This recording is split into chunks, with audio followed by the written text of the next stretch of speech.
A deputada Elisa Virgínia surpreendeu os colegas ao mostrar da tribuna um batom e explicar que a maquiagem foi considerada uma arma para perseguir e prender uma mãe de 2 crianças pequenas.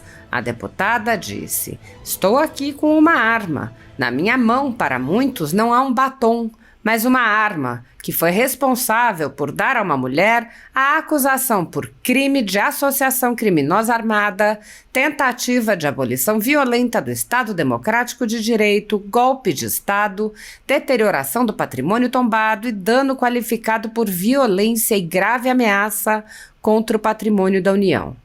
A deputada apontou que, embora qualquer dano ao patrimônio público seja reprovável, há que haver algum grau de proporção.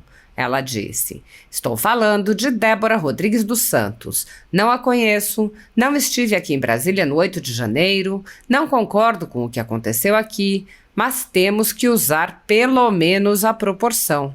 O batom que Débora Rodrigues usou, o que ela fez com esse batom? Ela apenas pichou uma estátua na frente do STF com a frase 'perdeu mané'. Interessante, né? Se essa é uma frase demasiadamente ameaçadora, o autor também deveria responder por ela, quando fez essa ameaça a um brasileiro lá nos Estados Unidos." Elisa Virgínia comparou o tratamento concedido às mulheres conservadoras e o dispensado a criminosas confessas e condenadas. Ela explicou: "Apesar de mãe de crianças que tem o direito legal de aguardar sentença em casa, Débora Rodrigues dos Santos segue presa no Centro de Ressocialização Feminino de Rio Claro. O que é interessante aqui, gente, precisamos nos recordar disso, é que são 2 pesos e 2 medidas. Uma outra mulher também presa, o ministro Gilmar Mendes deixou ficar em casa. A esposa de Sérgio Cabral, Adriana Anselmo, foi colocada em prisão domiciliar. Por quê? Porque tinha filhos. E por que Débora não pode, deputada? Por que Débora não pode ir para casa? Por que as outras mulheres também não podem ir para casa? Gente, qual é a pena para o ato de pichação? Dar cesta básica." A deputada desafiou as autoproclamadas feministas a mostrarem alguma empatia pelas mulheres conservadoras e desafiou o Ministério de Direitos Humanos a defender direitos humanos que estão sendo violados pelo judiciário controlado por Alexandre de Moraes. Elisa Virgínia disse: "Mais uma vez, eu não concordo com o que foi feito. Não estava lá, não fui para a frente dos quartéis porque a eleição foi perdida em 31 de outubro. Porém, nós não podemos esquecer essas pessoas que estão sendo injustiçadas por leis em que o pau que dá em Francisco não dá em Chico. Isso é o que não pode acontecer no Brasil. Vamos lutar por nossa liberdade." Mais de 2.000 pessoas foram presas em massa a mando do ministro Alexandre de Moraes, do Supremo Tribunal Federal, com a colaboração do Exército Brasileiro, sem provas nem indícios de crimes e sem o menor respeito a direitos humanos ou ao devido processo legal. Centenas dessas pessoas passaram meses a fio presas e só foram libertadas com medidas cautelares excessivas e arbitrárias, muito piores do que as que são aplicadas a pessoas condenadas por crimes graves. Milhares de famílias continuam sofrendo com as restrições às suas liberdades e seus patrimônios.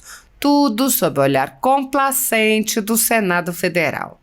Enquanto cidadãos comuns ficam sujeitos a medidas abusivas, autoridades do governo Lula envolvidas nos fatos do dia 8 de janeiro seguem livres, leves e soltas. O general G. Dias, por exemplo, era o ministro do Gabinete de Segurança Institucional, era responsável pela segurança do Palácio do Planalto e foi filmado no interior do palácio interagindo com os invasores. Até o momento, o general G. Dias não foi preso, não teve seu passaporte apreendido, nem suas contas bloqueadas, nem seus bens ou sua renda apreendidos. Essas medidas cautelares são reservadas a conservadores, que podem sofrer qualquer uma ou várias delas, sem qualquer indício de crime, sem direito à defesa, nem acesso ao devido processo legal. Quando aplicadas a conservadores, as medidas cautelares podem perdurar pelo tempo que desejar o senhor ministro que determina sua aplicação, ainda que as pessoas não tenham foro privilegiado e não estejam, portanto, sujeitas à jurisdição das Cortes Superiores. Apoiadores do ex-presidente Jair Bolsonaro e pessoas que apenas têm um discurso diferente do imposto pelo cartel midiático vêm sendo perseguidos, em especial pelo Judiciário. Além dos inquéritos conduzidos pelo ministro Alexandre de Moraes no Supremo Tribunal Federal, também o ex-corregedor do Tribunal Superior Eleitoral, Luiz Felipe Salomão, criou seu próprio inquérito administrativo e ordenou o confisco da renda de sites e canais conservadores, como a Folha Política. Toda a receita de mais de 31 meses do nosso trabalho está bloqueada por ordem do TSE, com aplauso dos ministros Luiz Roberto Barroso, Alexandre de Moraes e Edson Fachin. Sem a possibilidade de receber a renda de seu trabalho, o jornal corre o risco de fechar. Se você apoia o trabalho da Folha Política e pode ajudar, use o QR Code para doar qualquer quantia para a empresa Raposo Fernandes ou use o código ajude@folhapolitica.org. Caso prefira, há a opção de transferência bancária para a conta da empresa Raposo Fernandes, disponível na descrição deste vídeo e no comentário fixado no topo. Há mais de 10 anos, a Folha Política faz a cobertura da política brasileira, mostrando atos, pronunciamentos e eventos dos três poderes, quebrando a espiral do silêncio imposta pelo cartel de mídia que quer o monopólio da informação.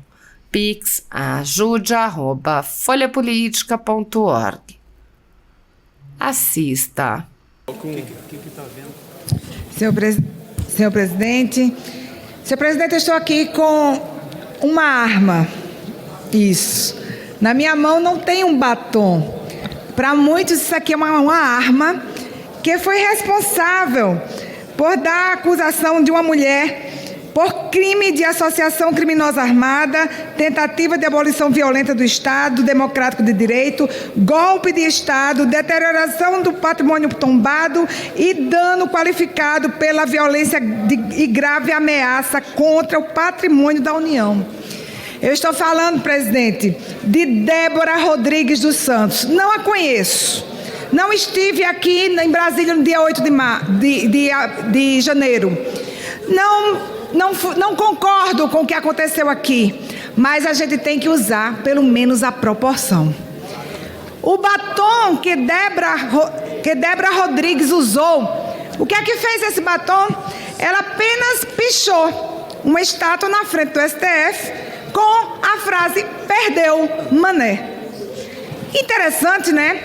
Se essa frase é uma frase demasiadamente ameaçadora, então o autor deveria também estar respondendo por ela quando ele fez esta ameaça a um brasileiro lá nos Estados Unidos.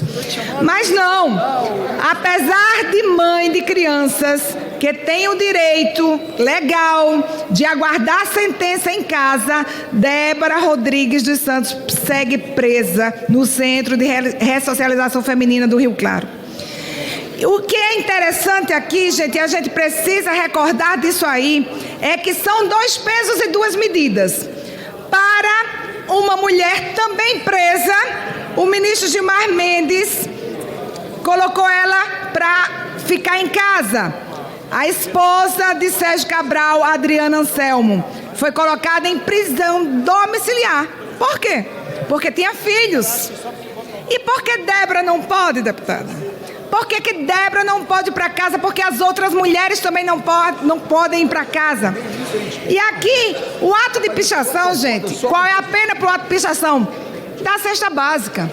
E eu quero fazer um convite a todas as feministas. Tabata Amaral, cadê você? Que está colocando o feminismo para ser ensinado nas escolas. Cadê você, Tabata Amaral? Vamos nos unir com nós, mulheres de direita, para enfrentar e pedirmos a soltura, pelo menos das mulheres. Todos deveriam estar soltos, mas pelo menos das mulheres, já que nós, mulheres, temos certos privilégios. Sabemos que numa guerra, por exemplo, a gente não vai guerrear. Sabemos que quando tem um naufrágio, por exemplo, tem um Titanic. Quem foram primeiras as pessoas que foram salvas?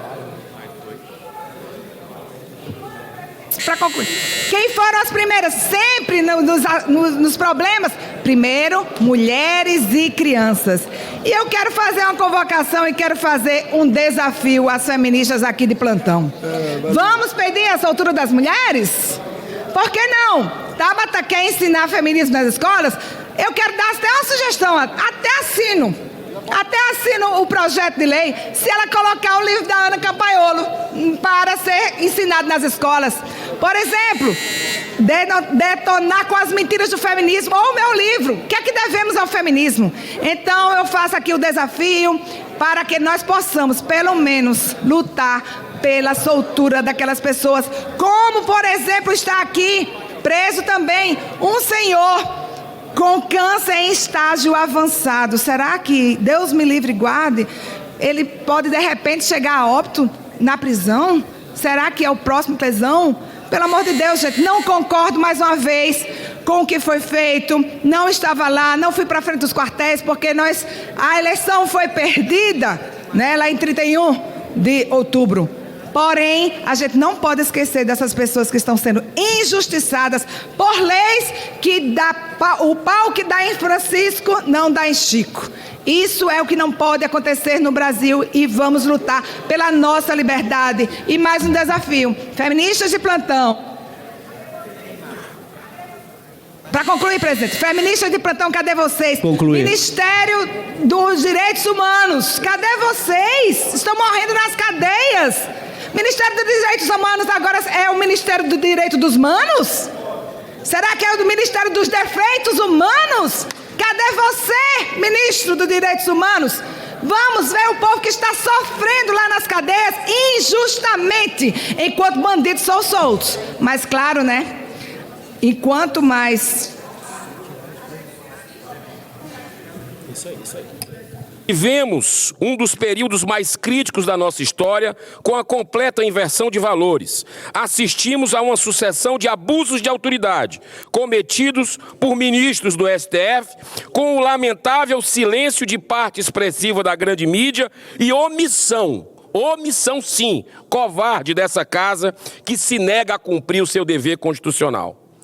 O famigerado inquérito de 8 de janeiro é um verdadeiro festival de injustiças e arbitrariedades que tenta impor uma narrativa insustentável de que pessoas portando uma bandeira do Brasil e Bíblia seriam perigosos terroristas, capazes de derrubar um governo e destituir um Supremo Tribunal Federal em pleno domingo.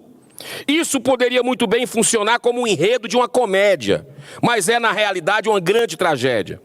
Dentre tantos casos surreais, quero hoje destacar apenas um deles, também. Débora Rodrigues dos Santos é uma mãe exemplar de 2 filhos, Caio com 9 anos e Rafael com 6. Ela é cabeleireira e evangélica, está presa há 1 ano e 3 meses na penitenciária feminina do Distrito Federal. E qual o gravíssimo crime cometido por ela, senhoras e senhores? Pichou com um batom uma estátua de frente ao STF com os seguintes dizeres: perdeu, mané. Repetindo uma frase dita pelo próprio hoje presidente do Supremo quando foi questionado por um cidadão nas ruas de Nova York. Caso essa pichação tivesse acontecido em qualquer outro lugar, em qualquer outro dia, ela responderia pelo ato de vandalismo. E tem que pagar pelo ato de vandalismo, mas de acordo com a lei. Mas como aconteceu no dia 8 de janeiro, e numa estátua do, abro aspas, inatingível, abro aspas de novo, infalível Supremo Tribunal Federal, Débora está sendo processada pelos seguintes crimes. 1. Tentativa de abolição violenta do Estado Democrático de Direito. Não riem. Isso é sério. Abolição violenta do Estado Democrático de Direito, com batom. Associação criminosa armada, com batom. Deteriorização do patrimônio tombado, batom. dano qualificado pela violência, batom, grave ameaça ao patrimônio da União, com batom. Meu Deus do céu. Sua defesa já fez 8 pedidos para que responda o processo em liberdade, todos negados. Mas esse pedido está amparado em vasta jurisprudência e principalmente no artigo 318 do Código do Processo Penal, que garante o direito de mães com filhos pequenos cumprirem suas penas em prisão domiciliar. Direito esse concedido, agora olhem só, imediatamente a Adriana Anselmo, condenada a 13 anos de prisão por lavagem de dinheiro e corrupção passiva.